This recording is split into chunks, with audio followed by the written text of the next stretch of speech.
The information provided in this podcast episode is for entertainment purposes and is not medical advice. If you have any questions about your health, contact a medical professional. This content is strictly the opinions of Lucas Owen and is for informational and entertainment purposes only. The references, claims, and scientific information linked to any products are only applicable to those listeners who are based in the US. If you are outside the US, this information does not apply to you. It is not intended to provide medical advice or to take the place of medical advice or treatment from a personal physician. All viewers of this content are advised to consult with their doctors or qualified health professionals regarding specific health questions. Thank you for listening to the Boost Your Biology podcast. My name is Lucas Owen. I uncover the most cutting edge health information on the planet, ranging from hormones, nutrition, supplementation, fat loss, biohacking, longevity, wellness, and a whole lot more. Welcome to the Boost Your Biology podcast. What is up, ladies and gentlemen, and welcome back to the Boost Your Biology podcast. Today I have a very special guest joining me on the show. He's actually a very passionate biohacker and entrepreneur like myself who is very interested in testosterone optimization. Today we have Logan King, the founder of NF Supplements. Logan, welcome to the show, man. Mate, thank you so much for having me. As I said to you the other day, like it's mad to be speaking to you because a couple of years ago I was actually just watching your YouTube videos, like to learn from them myself. So no, it's great to be speaking, man. Yeah, no, I really appreciate that. I mean, I've been posting content for a number of years now and it's been great, man. Like I love connecting with other, health influencers and other educators and people that are really interested in health optimization. But what I wanted to start with, Logan, was a little bit about your journey. Like, how did you get into health optimization? I was basically forced into it because I was born with eczema, asthma, and a really severe peanut allergy. So I basically have a like really responsive immune system. So I can literally get a flare up from anything. And I've always been kind of battling, particularly the eczema. Like it will always flare up, and then I'll be like, "Fuck's sake! Like I have to do something about this." So growing up, I would just go to the doctors like what anyone would do, and they would just sort of prescribe steroid cream. So I would then go and put that on, and what happened was I got to about age 20, 21, sort of, I wasn't really like relying on my parents to just tell me what to do. And I just kind of realized like I'm not actually fixing this. Like I'm just Yeah. masking the symptoms. I'm going to a doctor, they're prescribing me with it's essentially acid cream. Like it melts away the layers of your skin with the problem. And I was just like, every sort of year, the same thing would happen. I'd get a flare up because I would have run out of steroid cream, go to the doctors, and they'd be like, "Here's more steroid cream. Get out my office. Stop being a problem for me." And I was just like, "Okay, do you know what? Like, I'm gonna take this into my own hands. I'm going to try and figure out what the root cause is and try and fix it." Um, so I was kind of forced into it in that sense. So from there, I was always kind of learning about body, how my body worked particularly. And then as I got a bit older, I kind of just wanted to like improve myself, change myself. Um, by my sort of late teens, I was like a massive sort of gamer, like frail, really skinny, like never left my bedroom type person. And I just kind of got to the point where I was like, I don't want to be like this person for the rest of my life. Know, I want to improve myself. So that kind of started the testosterone and muscle building journey. There's been loads of like little random like biohacks type stuff. Like I didn't grow a beard, and I was just like, I want a fucking beard. So I went and figured out how to grow a beard. So I've kind of got forced into it, and then from there I was like always just looking for like random little ways to, let's say, change or improve myself. Man, that's incredible. I mean, there'd be a lot of guys listening to this that are like, dude, like I want to grow a beard. Like, what did you do, and how did you go about that? Yeah, cool. So the beard was an interesting one. So the main thing was applying something called medoxanil to your face. So the medoxanil, it like basically forces blood flow to wherever you apply it. So actually, a lot of balding men will use it on like where they're balding, and it will sort of help to regrow hair. So the regimen was apply medoxanil, and you get it in a product called either Rogaine or Regain, depending on where you are. So you apply medoxanil to your face, get the foam one twice per day, once in the morning, once at night, and then you do that 6 days a week. And then on the seventh day, you need to get something called a derma roller, which basically just like microneedles your skin. So then you rub the microneedling all over your skin, over like the area where you want the beard to grow, and then you just get your vitamins, man. You need to. I took a biotin supplement, but looking back, I probably didn't need to do that. Just if you eat a lot of vitamins and minerals, because the first place where sort of vitamins and minerals don't go to is your hair, because your body obviously it's not essential. So you need to be eating your greens. Mm, But yeah, that's pretty much it. 6 months of that, and you should see some progress. Like I had started to get very like short, like sort of stubble, and then after 12 months, you have a full on beard. that's awesome, man. Yeah, I've actually heard about that. Yeah, Derek from More Plates, More Dates. I'm pretty sure he did like a whole video breakdown on minoxidil and how that can stimulate like beard growth and stuff like that. So that's yeah, definitely an interesting pathway. Um, when it comes to, I mean, you've developed an incredible company. I mean, right now you're, the founder of NF Natural Foundation Supplements. Talk to my audience about, I mean, you're interested in health, you're struggling with some health conditions. But was there anything in particular around testosterone or anything related to testosterone that actually formed the basis of your company? Yeah, so I I was convinced I had low testosterone, even though I didn't. So I was like, I definitely have low test because I don't have a beard and I'm skinny. So I went and did blood work, and I mean, it wasn't like low. I'm pretty sure my first blood work, like I want to say this is probably 5 years ago now or so. I want to say it was like about 16 millimoles per liter. So it's not like high, but it's not like, like really low. But that Mm. was how I kind of um I actually started Tonka Alley before I then got into like steroids and stuff. So I bought some like random Tonka Alley brand online and it did nothing. I was like, oh, this stuff's shit.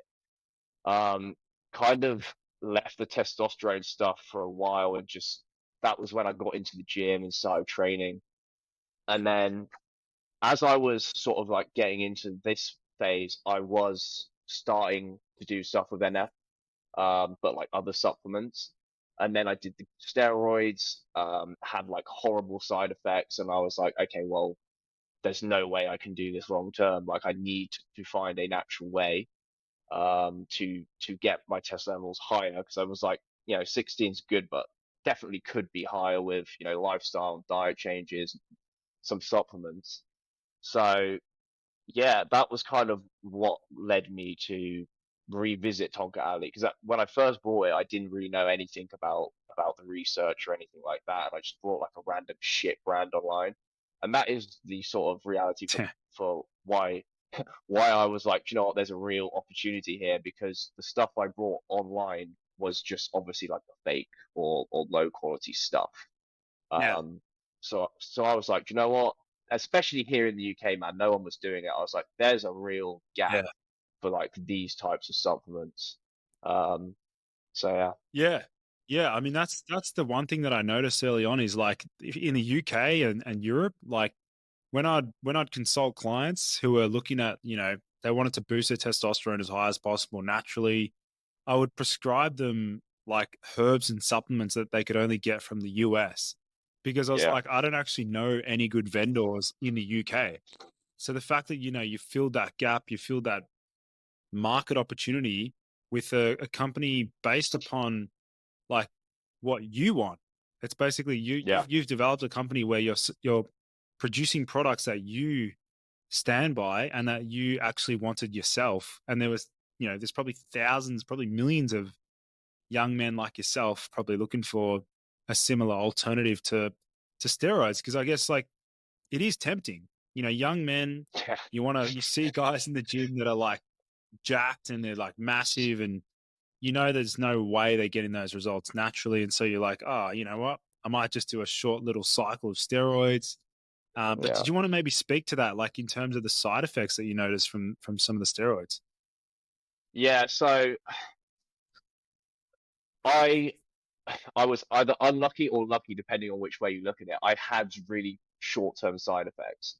So I definitely didn't do the smartest cycle, like everyone almost who gets on steroids, you don't really know what you're doing. So I did 300 milligrams of test and 300 milligrams of Deca per week, which is like a horrific cycle to do because your estrogen is just gonna rocket. So the estrogen side effects were horrific. So I don't know if it was, I mean, it's obviously related, but like what the pathway was. But I basically developed rosacea. So I don't know if you can see, but even now I haven't really recovered from it. Like my face, particularly around this sort of area, is still really red, just permanently. I mean, it kind of flares up and dies down a bit. It's something I'm still trying to fix. So that was like the first one. The second one was like mood, just from the estrogen. Like I was genuinely like, I don't know how to describe it. Like imagine what, when like a girl's on their period and they're like being like a massive like bitch or something. I was literally acting like that. Like the smallest little thing, I would just fucking explode. Like it would just like, for example, if like I was driving, yeah, that was it. One day I was driving it in like the car with my mate, and he had the sat nav on, and he forgot to tell me to like turn off, and I literally just fucking smashed the sat nav off the thing, like. And I'm like a really calm person normally. Like I never have any sort of anger problems or anything like that. So the mood ones were really challenging, and to be honest, before I did gear, I'd spent like a year, 2 years, like really sort of reading up on Stoic philosophy. And I'd really sort of got like my emotions in a place where, I want to say nothing would bother me, but I was, if something would happen, I would never respond emotionally. I'd just kind of take a step back and be like, okay, what's the next step forward? It undid all of that. And it genuinely took like a whole year to get back to that sort of stage where I really felt like I was in control of myself.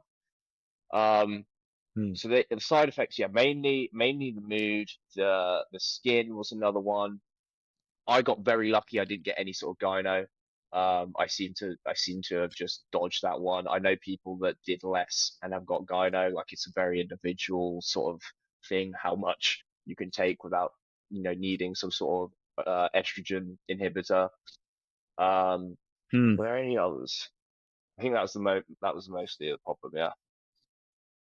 Man, it sounds pretty intense. I mean, I've heard about some horror stories with some of the compounds and steroids and even SARMs as well. I don't know if did you ever Yeah. dabble in any SARMs as well? No, I never dabbled with Psalms. I looked into them, and from what I could see, they were, in more cases less effective, but less studied. So who knows what sort of side effects you're gonna have to deal with. At least with gear, they've been around for like years. You kind of know what you're getting. You can do your research online and be like, okay, like I can avoid this, even though I didn't do that very well. But yeah, I wasn't really interested in Psalms, to be honest. Yeah, yeah. And also for the guys listening now, I mean, with the SARMs, a lot of the time they're marketed as like steroids without the side effects, but the reality is Yeah. like a lot of these SARMs are basically like they're basically just like light steroids, but they still carry the risk of side effects because like a lot of them are oral, like they're taken orally, so Mm. they're gonna possess like liver toxicity. But yeah, I just think when it comes to SARMs, we just don't know enough yet, like to fully be able to like say, you know what, this one's fine. It's very rare for SARMs to not cause suppression. The only one that doesn't appear to cause suppression um, of natural testosterone production is that AC262. But otherwise, like, I mean, when it comes to testosterone optimization, like some of these supplements can be really powerful, like Cistanch, Mm. Tonkat Ali, Fedosia. I mean, let's talk about with NF Supplements, your company. What was the very first supplement that you sold on the website? I, so I didn't join the company straight away. I actually didn't start it. I joined a couple of years in. So when I joined, they were selling like your generic stuff like vitamin D's, turmeric, vitamin C, like your generic vitamin stuff and some herbals. And then when I joined, it was Hmm. like as I was going through this whole testosterone stuff, and I was like, yeah, this is definitely the direction we gotta go with. Like we gotta move away. I mean, we still do like those stuff, you know. We don't really advertise them. They're a lot harder to advertise and make money with because they're not as flashy. But they have a place for health. It's just not our main stuff. Yeah, yeah, that makes sense. So in terms of like your journey and where you're at today, I mean, have you actually personally been inspired by anyone, or has it just been like a self development, self optimization journey sort of thing? More plates, more dates, definitely. I've always respected his knowledge. I've always watched his content. It's very interesting. Who else do I watch?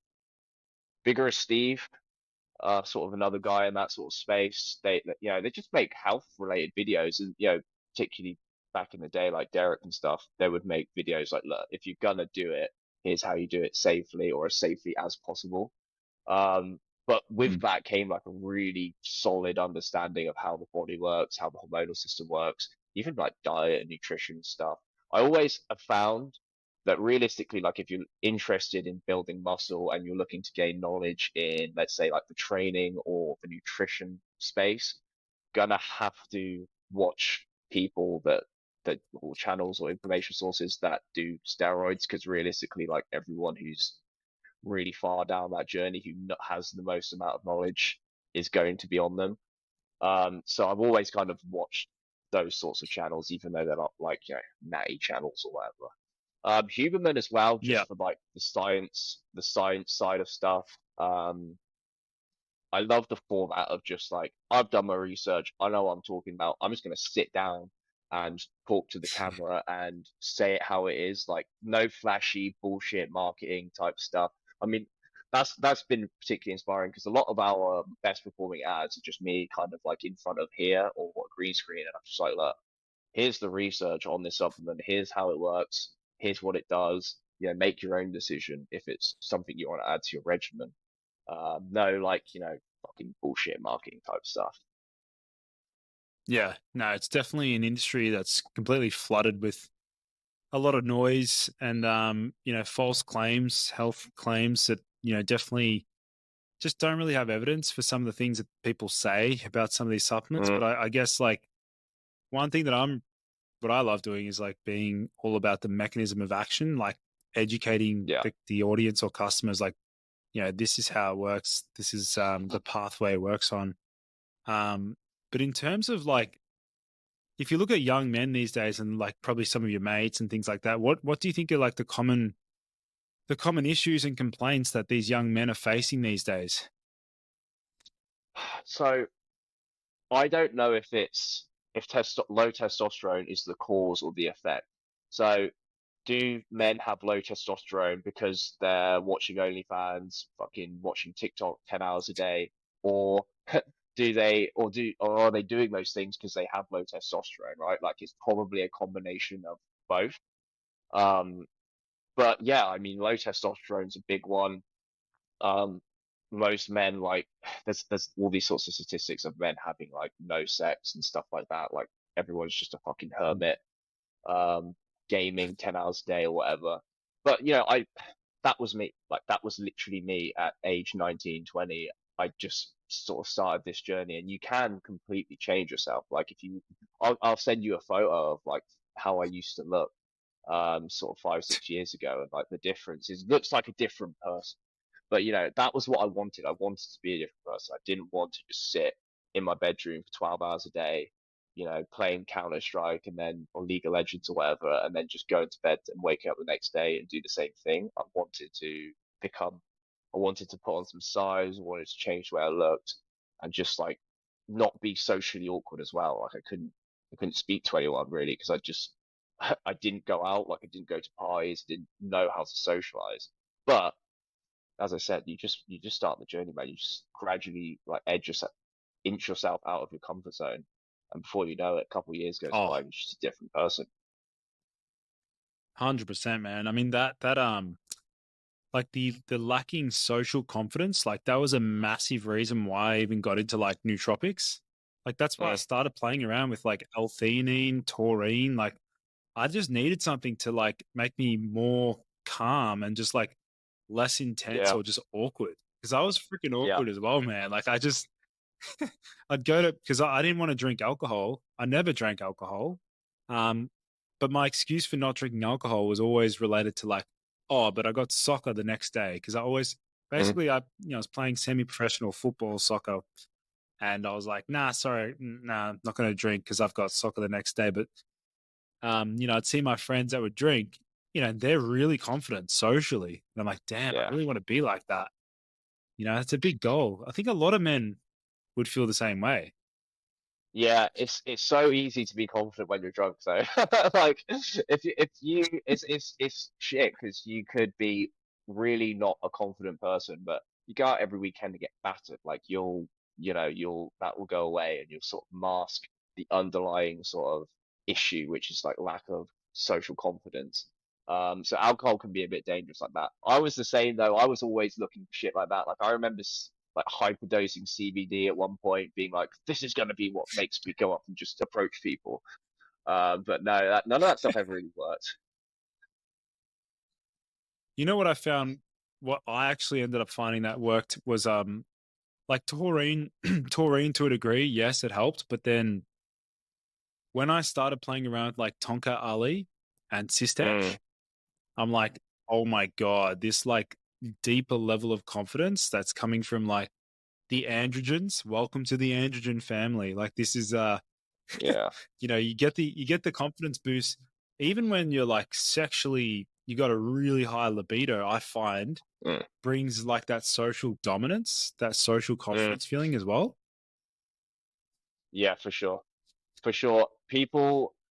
The people who I've known who have the most confidence tend to have the most libido, like like socially. Like they'll just go up on a night out and just go up to like 10 girls, just because they have to because they have a high libido.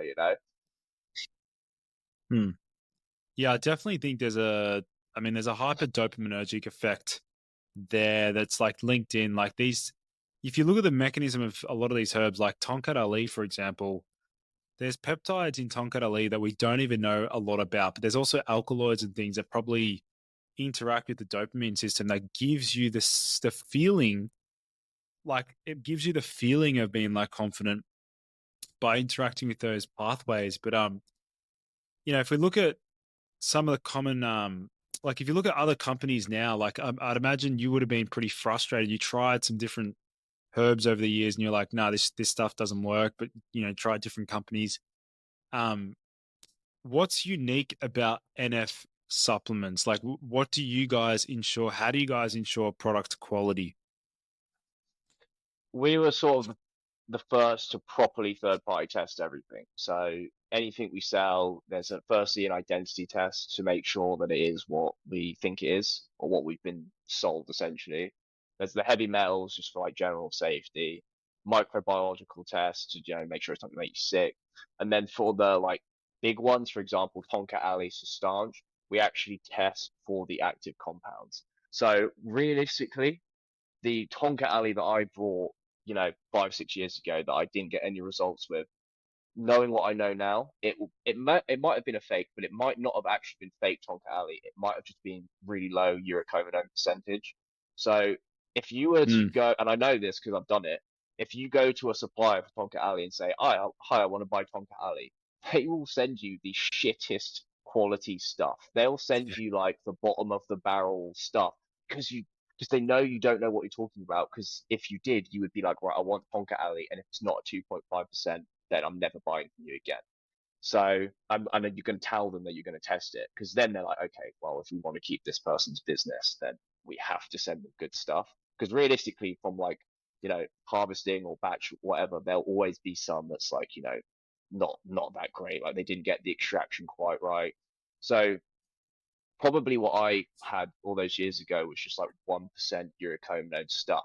So what we're trying to do is only sell stuff that is going to actually work, like because we've tested it to make sure it's actually at the specification that got the results in the study. And in the case of Tonka Ali, it's actually above like 2.5% is extremely high.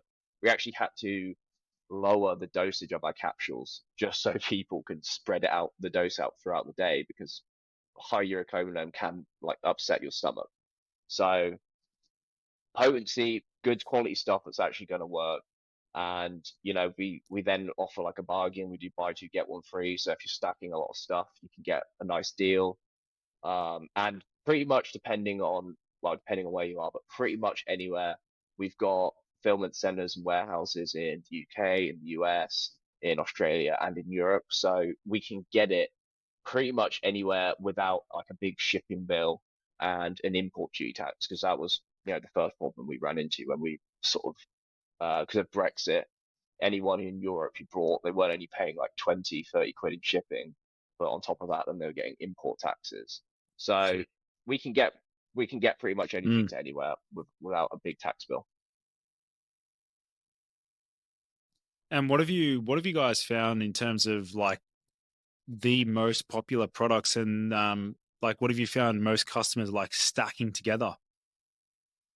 Tonga Ali and Vidoja are the big ones. Then for like the gym, you've got the testosterones, that's popular.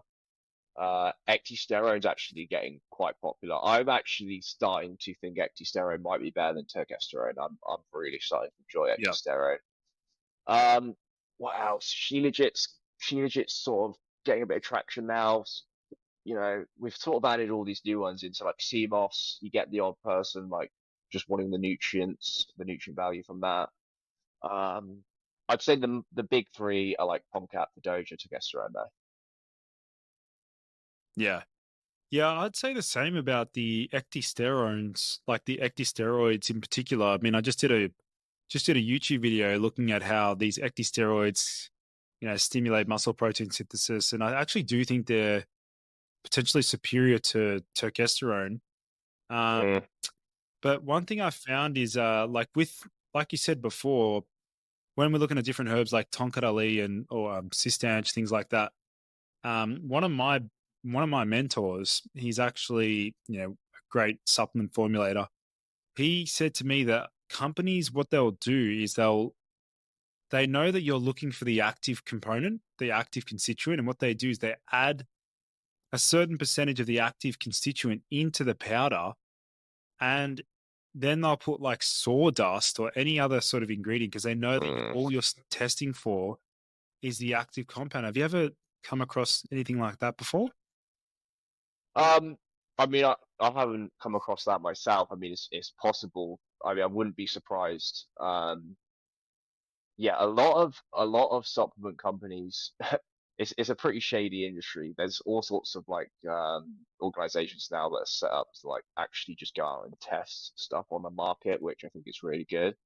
But yeah, it wouldn't surprise me if companies are doing stuff like that. Yeah, no, I think it's just something to keep a lookout for. And I think with the effects, I think the main thing is with some of these herbs, like if you're not really noticing much after like 4 to 5 days of continuous usage, then I would just ask people to question whether or not the quality of the product is even a high quality. Like for example, Mm, if you've never used Shilajit before, and you take Shilajit for the first time ever, you really should notice an increase in energy. Like I mm. pretty much 9 out of 10 clients that I consult who have never used Shilajit for the first time ever, when they take it, they feel the energy benefits. I think the subjective noticeable effects need to be apparent, need to be Mm. noticeable. Yeah, and I mean that's Sheenage's a perfect example. Like it's extreme. It's very commonly faked. Um, like these cheap sort of cars that are going around. Like it's so obvious. If you go on Alibaba and search Sheenage, you can literally see the exact product that like 90% of these brands are selling on Facebook ads or whatever. So yeah, Mm, at the end of the day, if the stuff you're buying isn't tested by a third party, it's probably easier to just assume that it's fake and not buy it and just look for a source that does. mm.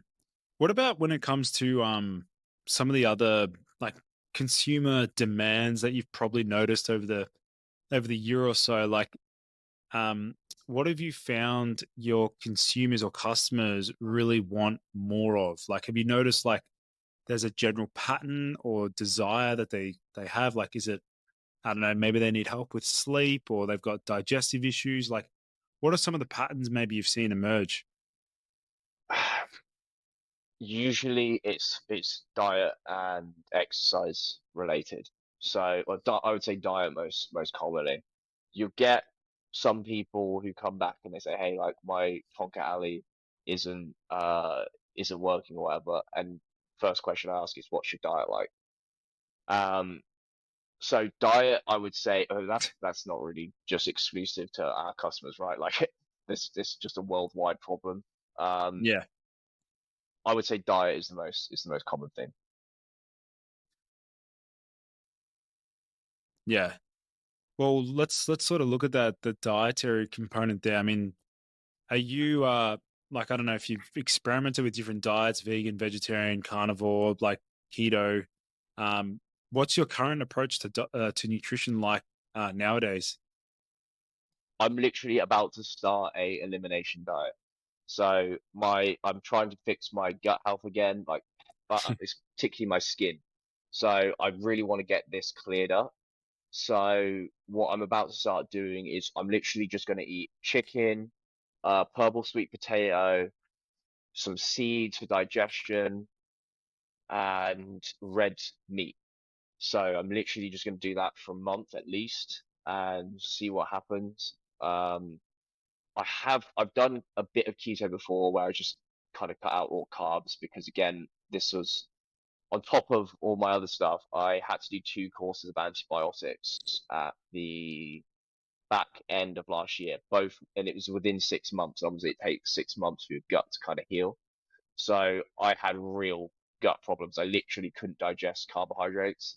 So I cut out carbs for like 3 months and just ate chicken and veg, and that was like a good um that was like at least helped. And then I kind of started reintroducing carbs back in. But yeah, I'm about to start a diet and I'm bulking as well, so I'm going to be trying to eat like 3.5, 4,000 calories a day on the elimination diet and just try. I'm really going to try and put on some size over the next six months or so. Nice, nice. And I mean, 3.5 or 3,500 to roughly 4,000 calories. And what's your current body weight at the moment? I'm about 74 kilos at the moment. Jeez, wow. When's the last time you ate you ate that much food? I'm eating not that far. I mean, I just have a really fast metabolism, so I'm eating probably between 2.5, 3,000 calories a day. Anyway, that's my maintenance. My maintenance is about 2,700. So I just need to squeeze in a few extra, like 500 extra calories. It's the fourth meal, so I eat my first 3 meals, and that's all good. It's just getting that fourth meal in at the end of the night after I get back from the gym, and I'm just like, I really don't want to fucking eat another fucking massive meal. But I'm hoping the idea is with the elimination diet, it's going to fix my digestion. So, hopefully by sort of improving my digestion, I'll actually be able to eat more.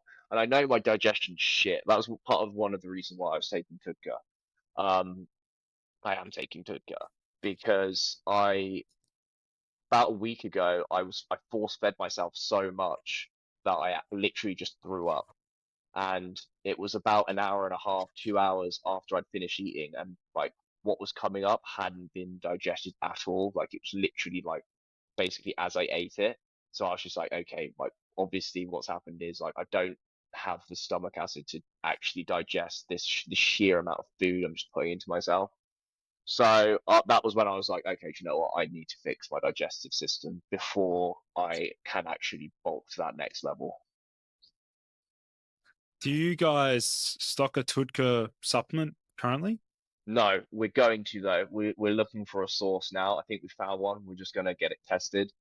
But I really want to get it to Quran. I think it's good stuff. Yeah, let me know when you do. Let me know when you do because again, a lot of my European clients and UK audience, they want to.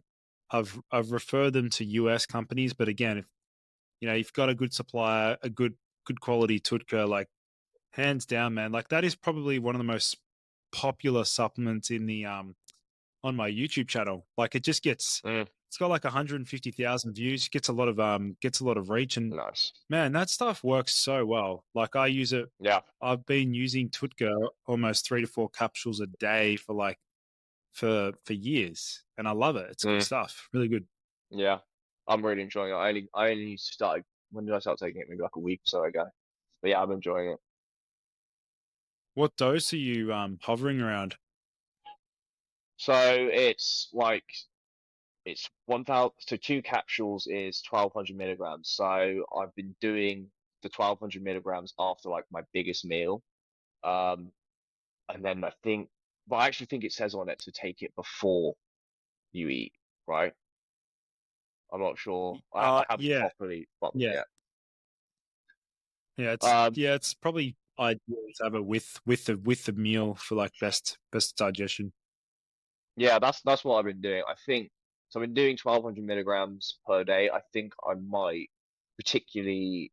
I do it for my lunch and my first dinner. I'll probably take 1,200 milligrams. So that's four capsules, um, one with each meal. Yeah, nice. Switching gears, Logan. I mean, if you were to, let's say, hypothetical scenario, you have unlimited funds or unlimited access to resources. Um, what if you could design a clinical study? Perhaps it's related to certain herbs or supplements or anything. If you could design a clinical study, what would it look like, and what would you be testing for? We actually are doing one as we speak, while we're in the very early stages of doing it. Um, I'll tell you the one we're doing, and then we'll sort of go from there. So it will be a stack, not just one supplement. It will probably be like Poncat Ali for Doja, Stanch, some form of ecdysterone or ecdysteroids with maybe testosterone. And then maybe some like gym stuff, like some beetroot, like pre-workouts or some blood flow stuff. Um, it will be paired. It's the problem as well with a lot of these studies that you don't know, let's say a study like measures muscle growth, but they don't always tell you like, okay, what foods were they eating? How many calories were they eating? What was their training sort of philosophy like? So I want to have like at least a say, or if I can't have a say, then I want to know like what their training's like, what their diet's like. So the idea of the study isn't to be like this supplement does this. The idea of the study is to be like, right, this stack with this sort of training method and this diet, this lifestyle resulted in this. So I want to do blood work obviously before. I'd ideally like to do blood work in the middle as well as obviously at the end. Realistically, that's going to be quite expensive, but we'll see what we can afford. So full panel blood work, everything like LH, testosterone, free in total, full blood work markers, liver, kidney, cholesterol, everything.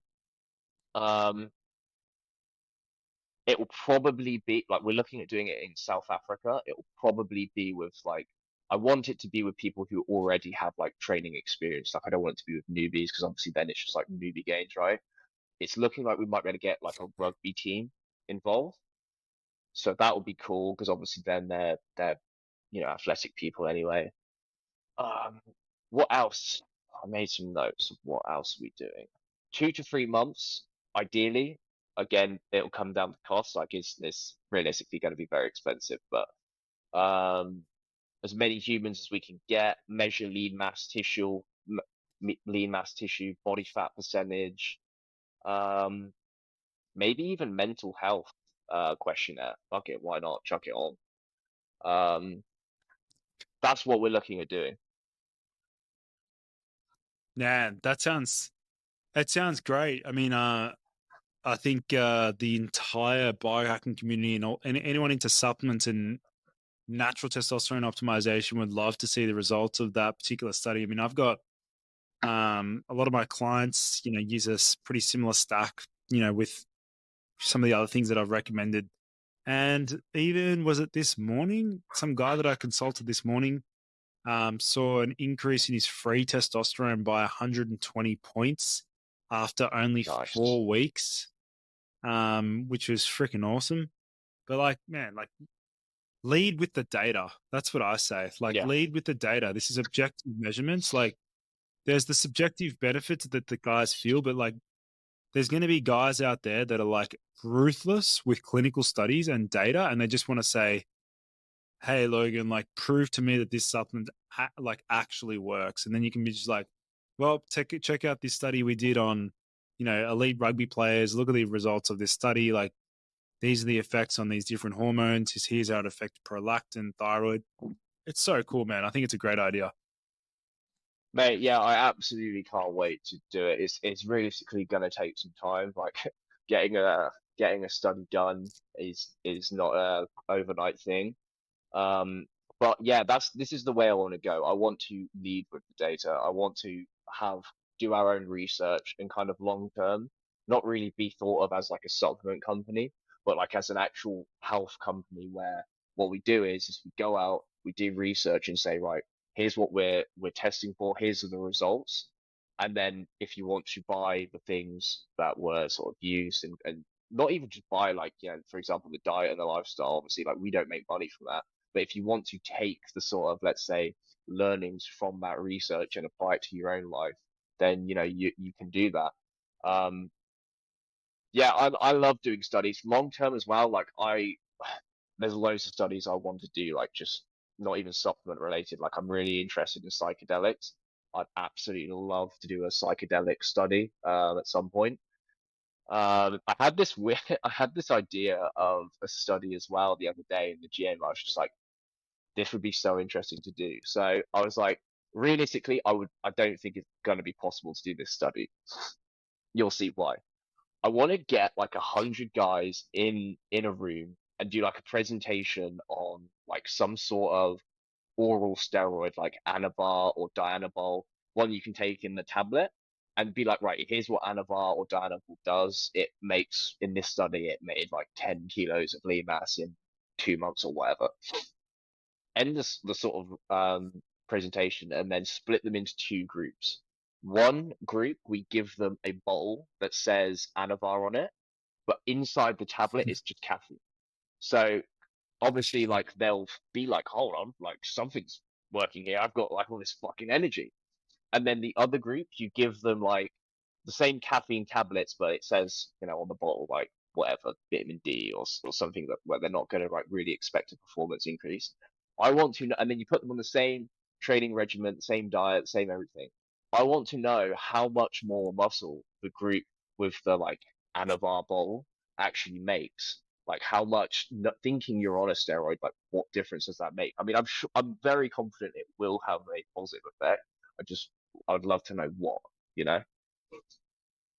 Man, that would be a true test of the power of placebo. I mean, Yeah, I can guarantee you that the group that thinks that they're taking Anavar, the group that actually thinks that they're using gear, will definitely train harder. yeah, And it's very, very likely that they'll experience, like they'll actually think that they're gaining more muscle. But I think they definitely will because they'll train harder, and we've seen studies how placebo is so powerful. Um, yeah. it's so powerful, man. So powerful. That would be a yeah. If you ever get the chance to run that study, yeah, keep me posted. I'd love to hear about hear about the results of that. Definitely, man. Something tells me it probably won't be allowed, but fuck it. If I can at some point, I'll do it. Yeah. No, that's awesome. That's awesome. In terms of like the supplement company, NF supplements, in terms of the future direction, I mean, are you guys looking at expanding, just continuing to expand the product line? You mentioned that you're opening up, potentially looking at getting a Tudka product. How else are you guys looking to expand the company? We've got loads of stuff in the works, man. I got a guy full time on product development now. So yeah, Tudka's on the way. We're doing some probiotic stuff. We want to do like a women's sort of hormonal support as well, like Tolga Ali for women, um, for like menopause and energy and libido, and to kind of help with the hormonal issues that they have, especially as they get older. Um, yeah, what else have we got? We're doing a pre-workout, so at the moment we only have a low stim pump pre-workout, but like that was another one where I just made that product specifically for me, and it turns out like actually most of the people that buy pre-workout don't want a low stim pre-workout. They actually want to feel like, you know, they've just done a line of cocaine and they're just like fucking you know. Um, so yeah, they've got a pre-workout on the way. And yeah, there's loads of other stuff I can't think of off the top of my head. Yeah, no, that's awesome. I'm excited to see the future developments, and I think yeah, a lot of my audience will be interested in checking out your products. And just for those listening in, just be aware that you'll see links to Logan's company in the podcast show notes down below. Make sure you do check that out.